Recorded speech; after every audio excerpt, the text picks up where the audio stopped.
Hi friends, welcome back to my channel. మరి ఈరోజు మన రెసిపీ వచ్చి పాలకూర పప్పు. మరి దీన్ని ఎలా తయారు చేసుకోవాలో చూసేద్దాం కదా. ముందుగా మనం కుక్కర్ తీసుకొని ఒక గ్లాస్ కందిపప్పు వేసుకొని 2 సార్లు శుభ్రంగా కడుక్కోవాలి.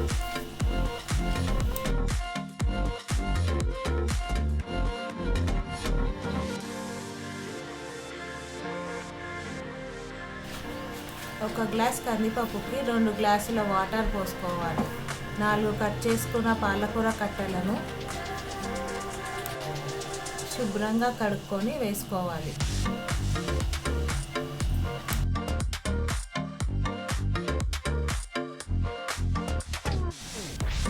2 కట్ చేసుకున్న పచ్చిమిరపకాయలు వేసుకొని 2 కట్ చేసుకున్న టమాటాలు వేసుకోవాలి.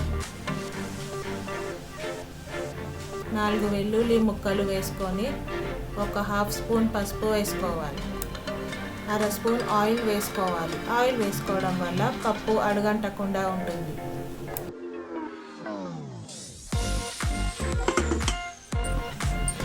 కుక్కర్ మూత పెట్టుకొని స్టవ్ వెలిగించి 5 లేదా 6 విజిల్లు పెట్టుకోవాలి. పప్పు కోసం కాస్త చింతపండు నానబెట్టుకోవాలి కొద్దిగా.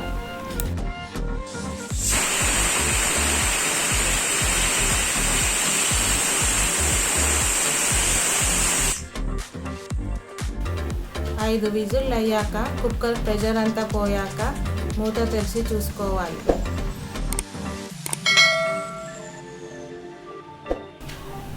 ఉడికిన పప్పుని ఇలా ఒకసారి బాగా రుద్దుకోవాలి.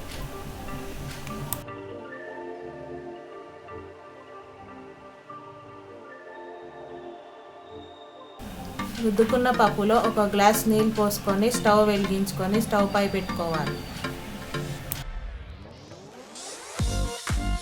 మనం ముందుగా నానబెట్టుకున్న చింతపండు రసం తీసుకొని వేసుకోవాలి.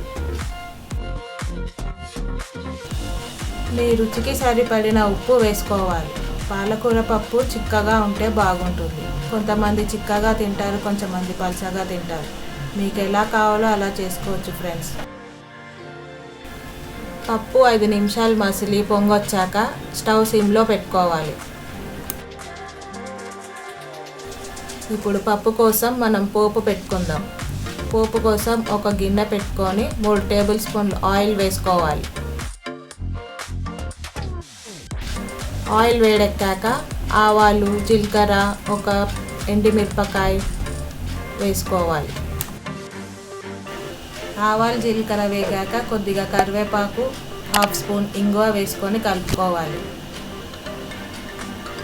ఇప్పుడు ఇందులో ఉడికించిన పప్పు వేసుకోవాలి. అంతే ఫ్రెండ్స్, పాలకూర పప్పు రెడీ. మీకు గనక నా రెసిపీ నచ్చినట్లయితే లైక్, షేర్ మరియు సబ్స్క్రైబ్ చేయండి. Stay home, stay safe and please don't forget to wear a mask. Thank you for watching friends. Bye bye.